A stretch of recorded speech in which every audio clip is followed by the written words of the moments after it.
साथीहरु नमस्कार अनि स्वागत छ नयाँ ब्लगमा। आज म फेरि माछी हन्टिङको लागि निस्किसकेको छु। साथीहरु अगाडि गइसक्नु भएको छ र मौसम आज एकदम सफा अनि खोला पनि राम्रो शान्त एकदम। चान्सेस आज बढी छ। रिजल्ट कस्तो हुन्छ साथीहरु त्यो भने बेलुका नै थाहा हुन्छ। त्यो हजुरहरुलाई थाहा भएकै कुरा हो। अहिले भने म मिटर र अगाडिको ब्लगमा मैले भनेको थिएँ मिटर रको बारेमा। त्यहाँ हाम्रो आँधी खोलाको पानीको औसत नाप्ने उपकरण छ। त्यस कारणले त्यसको नाम मिटर र रहेको छ। सो म जाँदैछु। साथीहरु गइसक्नु भएको छ अगाडि। आज भने हामी 3 भाइबाट 2 भाइ मात्रै छौं। फर्स्ट बोस ससुरालीमा, सेकेन्ड बोस र म खोलामा। साथीहरु भिडियो कस्तो लाग्छ कमेन्ट गर्न नबिर्सिनु होला। म सधैँ हजुरहरुको सल्लाह र सुझावको प्रतीक्षा गरिरहेको हुन्छु। हजुरहरुको सल्लाह र सुझावले नै मैले अगाडि राम्रो गर्ने हौसला र डाइरेक्सन पनि हुन्छ मलाई। मैले के गर्दा राम्रो हुन्छ र कसो गर्दा ठीक हुन्छ भन्ने कुरा हजुरहरुबाटै थाहा हुने हो मलाई। जस्तो साथीहरु आफ्नो रूप हेर्नको लागि कि त मोबाइलको सहारा, क्यामेराको सहारा कि त ऐनाको सहारा हुन्छ, त्यस्तै मेरो भ्लगको स्वरूप हेर्नको लागि हजुरहरुको सहारा चाहिन्छ मलाई। मलाई त राम्रै नै लाग्छ। अब हजुरहरुलाई कस्तो लाग्छ भन्ने कुरा त्यो हजुरहरुमा डिपेन्ड हुने कुरा हो। हजुरहरुले भन्नुभयो भने बल्ल मलाई थाहा हुन्छ राम्रो बनेको छ कि छैन भन्ने कुरा। अलिकति भिडियो क्वालिटी लो छ त्यो मलाई थाहा छ साथीहरु। मैले कोसिस गर्दै छु राम्रो क्यामेरा किनेर राम्रो क्वालिटीको भिडियो अपलोड गर्ने।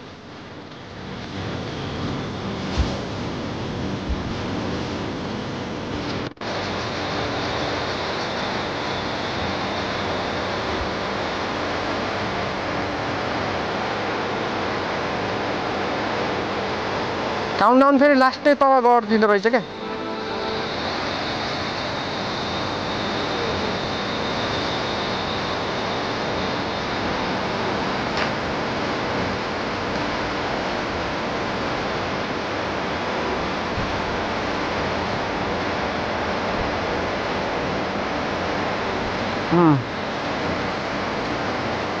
भरे राति साइलेन्टमा आएर खेल्दा ठिक होला जस्तो लाग्यो। भरे राति साइलेन्टमा आएर के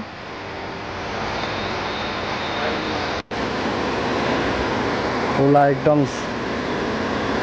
एकदम शान्त छ साथीहरु। भाइ तल खेलिरहेको छ। त्यही हो हाम्रो आजको गन्तव्य स्थल।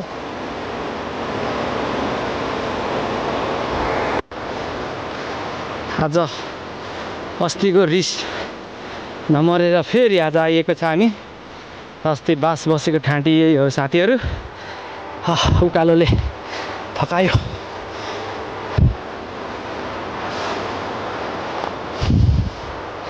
अस्ति बास हामी यहीँ बसेको थियौं।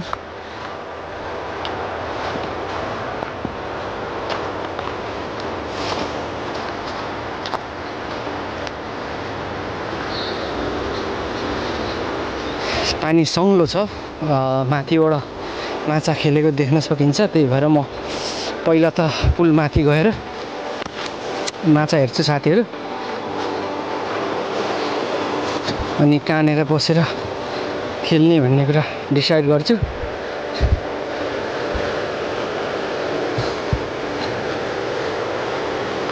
आज एकदम मौसम र खोलाको हिसाबले पर्ने धेरै चान्सेस छ साथीहरू। आज खोला एकदम सफा र मौसम पनि क्लियर छ, हेर्न सक्नुहुन्छ हजुरहरूले।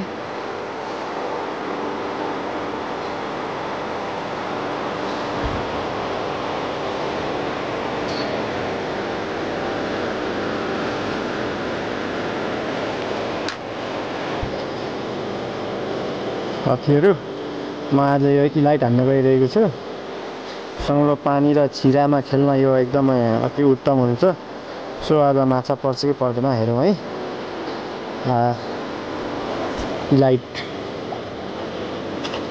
म कास्ट गर्न गइरहेको छु र फेरि पनि साथीहरू यो चोराउनाले यो रस्सीलाई होल्ड गर्ने र यसरी यो यहाँ बिचमा यसरी राखे नि भयो, यसरी राखे नि भयो। मलाई चाहिँ यसरी सजिलो हुन्छ।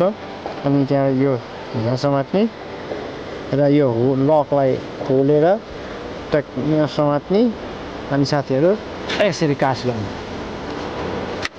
त्यसपछि यसरी यो बिस्तारै बिस्तारै तान्ने साथीहरू। फास्ट तान्न हुँदैन। फास्ट तान्ने भने माछाले अट्याक गर्न गाह्रो हुन्छ। यसरी बिस्तारै बिस्तारै तान्ने हो। मौसम मिलाएर पानीको लहर र गहिरो ठाउँमा यसरी यो गाड्ने र राप्ला टक टक टक टक ठोकिएको आवाज थाहा पाइएपछि बिस्तारै यसलाई माथि उचाल्ने साथीहरू।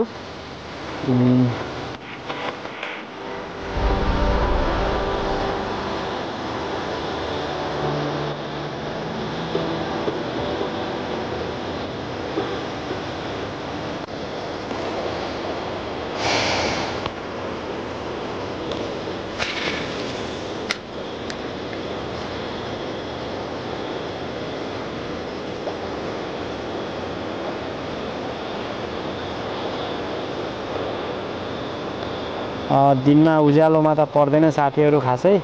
अस्ति नै एकचोटि एउटा सानो 1 किलोको परेको थियो। तपाईँहरूलाई मैले जानकारी कसरी खेल्ने भन्ने कुरा जानकारी दिनको लागि मैले यो भिडियो बनाएको हो उज्यालोमा। अब म एकछिन रेस्ट गर्छु र राति म अँध्यारोमा खेल्ने गर्छु। यो माछा कस्तो हुन्छ, पर्छ पर्दैन थाहा छैन साथीहरू। लु साथीहरू, अस्तिको चाहिँ ठुलो थियो, यो सानो पार्न सफल भइयो। बदला ल पाइसक्यो मासु। ल खै यस्तो गरौँ कता पछारिएर ऊ त हुने नै त कस्तो हुन्न, मजाले उड्ने हो। पकाइ पकाइ पकाइ त्यो ढुङ्गामाथि हो, त्यो ढुङ्गामा चढेर हो कि अस्ति यो ढुङ्गामा। यो ढुङ्गामा ठोकिएर यसमा हो कि यसमा भटकट गरेर गएको के हो त्यसमा। ल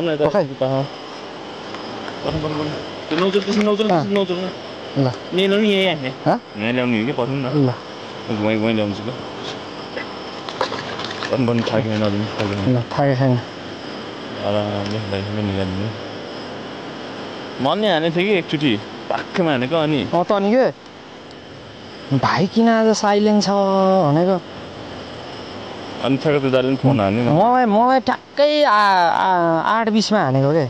ऊ त्यता लैजानुपर्छ कि बरु त्यहाँ मजाले उड्ने हो नि त। ट्याप्पै टुटाहरू समात्ने।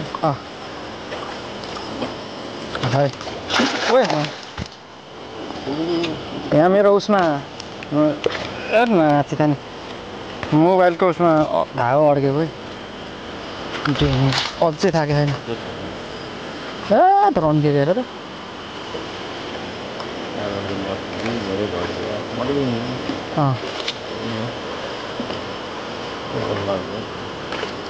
छिरातिर आउन नदियो जान्न त थाकिसक्यो।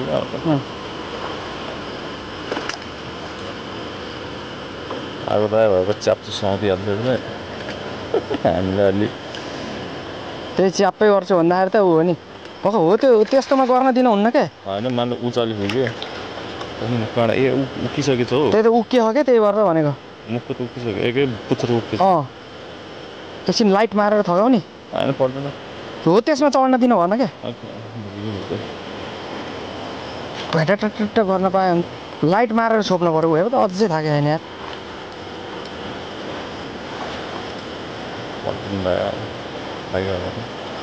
लाइट मारेर त उ गर्नु पकाइ पकाइ लाइट मार त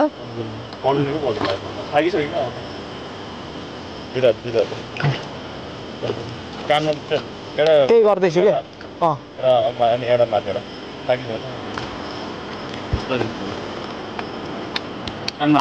हाताले छ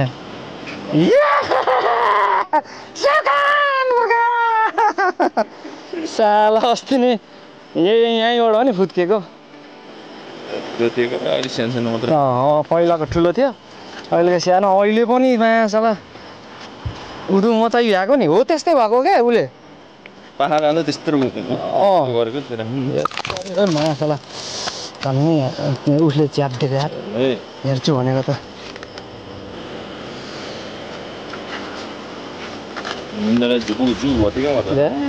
कुरै नगर न